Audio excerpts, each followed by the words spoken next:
Meus irmãos e minhas irmãs, meus amigos e minhas amigas, paz e bem para todos. Quero agradecer a Deus por mais uma oportunidade abençoada em que, por meio deste canal, nós temos o privilégio de falar da palavra libertadora do Deus Todo-Poderoso, ao mesmo tempo em que eu desejo que você seja abençoado ricamente pelo Deus único e verdadeiro, o Deus de amor, bondade e misericórdia, o Deus que está sempre em atividade para nos ajudar. Qualquer momento difícil na sua vida, não se esqueça de recorrer ao Deus eterno e soberano, porque Ele, com sua bondade e misericórdia, se prontifica a socorrer, a ajudar aqueles que buscam, por meio da oração, a sua ajuda permanente. Que você possa receber de Deus o conforto para vencer a tristeza e a angústia. Diante destes últimos dias em que nós estamos ainda aqui na Terra, porque a Igreja há de partir brevemente para estar definitivamente na presença de Cristo, então nós temos falado sobre coisas que estão de acordo com o que já era previsto pelas profecias escatológicas. Imagine você, creia você, aceite também que nada acontece por um acaso. O Deus soberano, Ele que está no controle e no comando de todas as coisas, sabe o que faz, sabe como agir e permite que muitas coisas aconteçam que, em determinados casos, as pessoas não compreendem, porque não conhecem o agir de Deus. Como governante universal, Ele controla todas as coisas. E sempre que necessário, Ele intervém na história dos seres humanos para mostrar que Ele é Deus, que Ele reina, que Ele governa, que Ele manda. Quem manda é Deus. Aparentemente, determinadas autoridades, pelos cargos que ocupam, acham que mandam, mas os céus, o Deus Todo-Poderoso, Ele não entrega a quem quer que seja, humanamente falando, o governo do mundo. Tudo que acontecer é permissão ou determinação do Deus de Israel. O Senhor Jesus, quando esteve aqui na terra cumprindo o seu ministério, falou muitas coisas no que concerne ao futuro da humanidade. E uma profecia muito conhecida que Cristo profetizou foi que nos fins dos tempos as coisas seriam como o tempo de Sodoma e Gomorra. Jesus diz: assim como foi nos dias de Sodoma e Gomorra, assim será na vinda do Filho do Homem. E quando nós lemos a história de Sodoma e Gomorra, ali está escrito que a pecaminosidade dos seus moradores chamou a atenção de Deus. Os seres humanos que moravam naquelas cidades, e tinham outras, mas essas duas cidades são conhecidas nas Sagradas Escrituras como cidades rebeldes, por conta da rebelião dos seus moradores. E o pecado principal de Sodoma e Gomorra era a questão sexual. Aí eu pergunto, nos dias em que nós estamos vivendo, está diferente do comportamento dos moradores de Sodoma e Gomorra? É claro que não.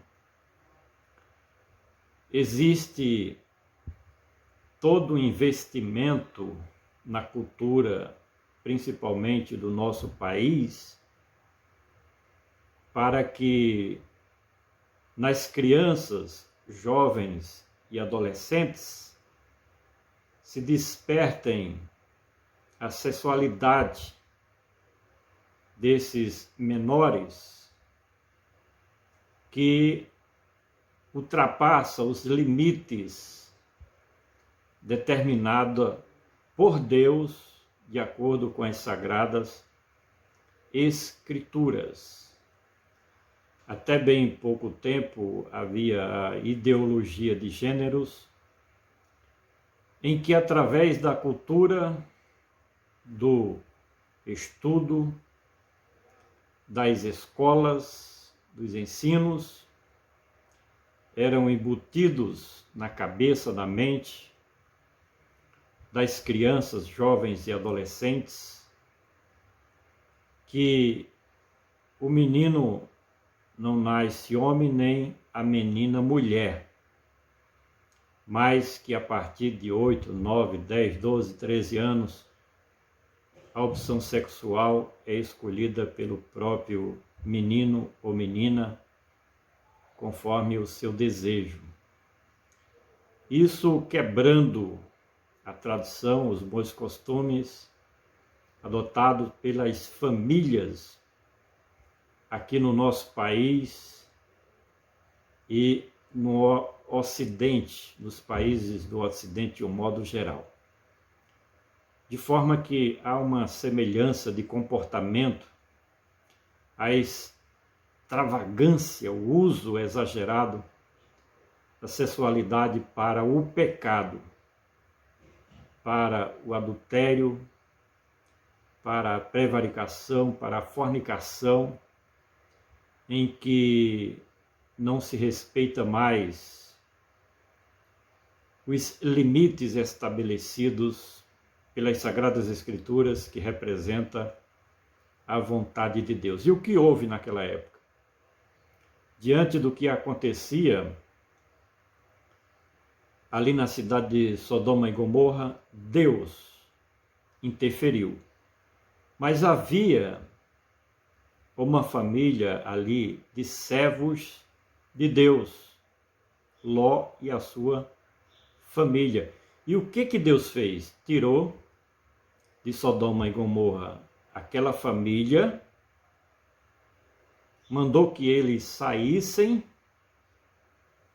antes da destruição. E como Jesus falou que como foi nos dias de Sodoma e Gomorra, assim seria na vinda do Filho do Homem, na volta dele para buscar a sua igreja, o que vai acontecer? Essa família representa a igreja de Cristo. A igreja que vai ser tirada do planeta Terra, e quando a igreja sair juntamente com o Espírito Santo, então virá o castigo de Deus, virá o julgamento de Deus. Mas queremos destacar algo importante que aconteceu ali. É que Deus disse para Ló e a sua família não olharem para trás. E o que aconteceu? A mulher de Ló olhou para trás e teve prejuízo. Essa palavra, ela é um alerta para todos aqueles que fazem parte da Igreja de Cristo. Assim como aconteceu nos dias de Sodoma e Gomorra, com a família de Ló, pode acontecer com aqueles que olharem para trás nos dias de hoje. O que significa esse olhar para trás? É ser atraído por este mundo enganador. Existem hoje pessoas que fazem parte da Igreja de Cristo, mas estão estas pessoas divididas em querer subir para as mansões celestiais através do arrebatamento, mas existem muitas atratividades, muitas coisas aqui na Terra que está distraindo a atenção desses cristãos e estão divididos. Nós temos alertado, pregado, ensinado, através dos nossos comentários e pregações, sobre a coisa mais importante, que é a volta do Senhor Jesus. E esta volta requer de cada um de nós algo como prioridade. Temos dito também que neste mundo nada mais deve nos atrair ou distrair a fim de sermos atrapalhados no que concerne a participarmos do arrebatamento da igreja, que é a coisa mais importante. A Bíblia diz de que adianta ganhar o mundo inteiro e perder a alma, e perder a vida, e perder a salvação. A salvação de Ló e da sua família foi sair de Sodoma e Gomorra. A nossa salvação, a salvação da igreja, está em sair de Sodoma e Gomorra. É participar dignamente, legitimamente, do arrebatamento da igreja e ir morar com Cristo nas mansões celestiais, porque esta é a sua promessa para nós que estamos nos últimos minutos do relógio de Deus, que antecede a volta gloriosa do Cordeiro de Deus, que tira o pecado do mundo. E nós vamos concluir o nosso comentário através da segunda carta de Paulo aos Tessalonicenses, capítulo 2, desde o versículo 1, nós já temos comentado até o versículo de número 11, e hoje nós fechamos o nosso comentário nesse texto com o versículo de número 12, e eu quero chamar a sua atenção para a leitura deste texto sagrado, que diz assim, repetindo segundo Tessalonicenses, capítulo 2, versículo de número 12, onde está escrito: para que sejam julgados todos os que não creram a verdade, antes tiveram prazer na iniquidade. Olha, esse texto da palavra neotestamentária é por demais esclarecedor. Eu tenho aprendido bastante com essa passagem bíblica em que o apóstolo dos gentios, ele alertava os seus filhos na fé, os discípulos de Cristo ali na cidade de Tessalônica, a respeito do futuro, a respeito da vinda de Cristo, do governo do anticristo, e parte desta leitura fala exatamente sobre a grande tribulação. E é preciso que nós aceitemos a lição verdadeira da palavra fiel do Senhor nosso Deus, como sinal de que haverá fidelidade no cumprimento das profecias escatológicas dos últimos dias, dos últimos tempos.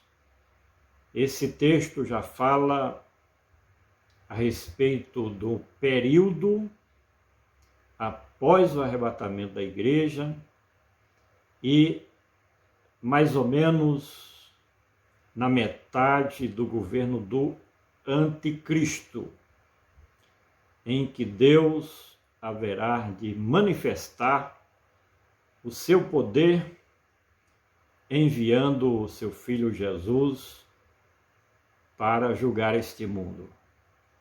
Só lembrando mais uma vez, porque temos feito vários comentários neste assunto, primeiro, o Senhor Jesus voltará, depois da vinda de Cristo se manifestará a personagem do anticristo, o governo do anticristo, e durante o governo do anticristo, na primeira metade do seu governo, haverá paz aparente. É quando se dirá que haverá segurança social, haverá estabilidade política, haverá acordos sociais, de forma que na primeira metade do governo do anticristo, aparentemente estará indo tudo bem. Só que nós comentamos que tudo será montado e terá como base o engano e a mentira. É isso que fala os textos anteriores.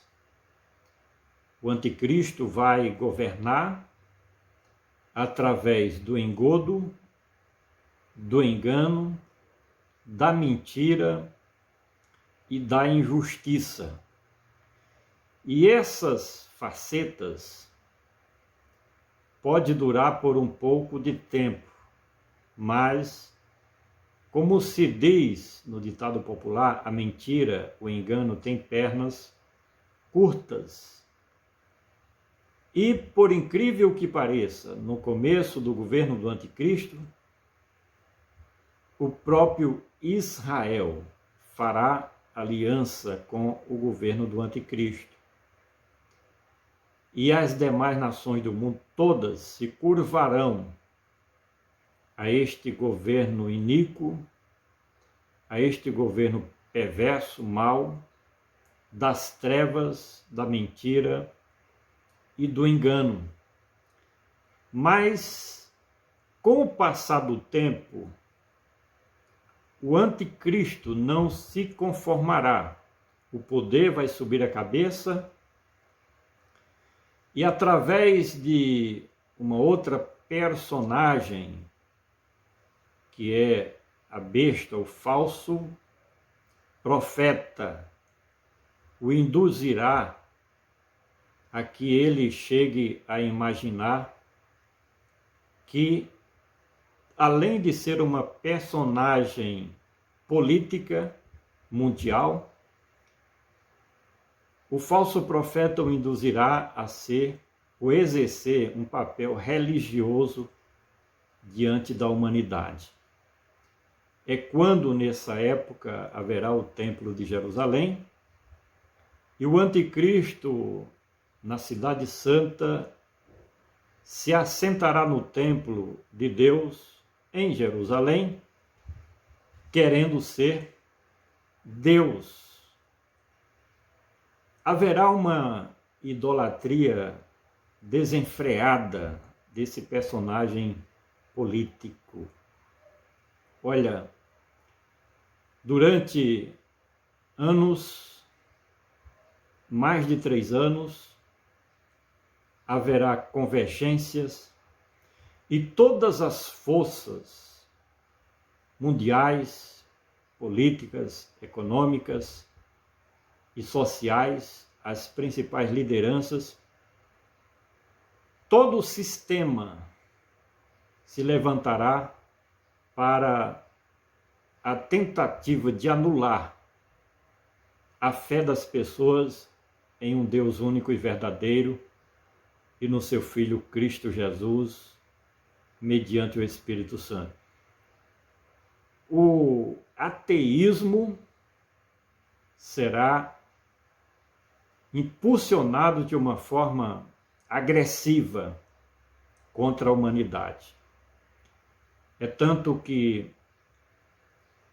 haverá um momento de um censo mundial em que o anticristo, em todas as nações do mundo, implementará um censo mundial para saber quem é cristão ou judeu, seguidor do cristianismo ou do judaísmo, e essas pessoas serão perseguidas. Principalmente os judeus.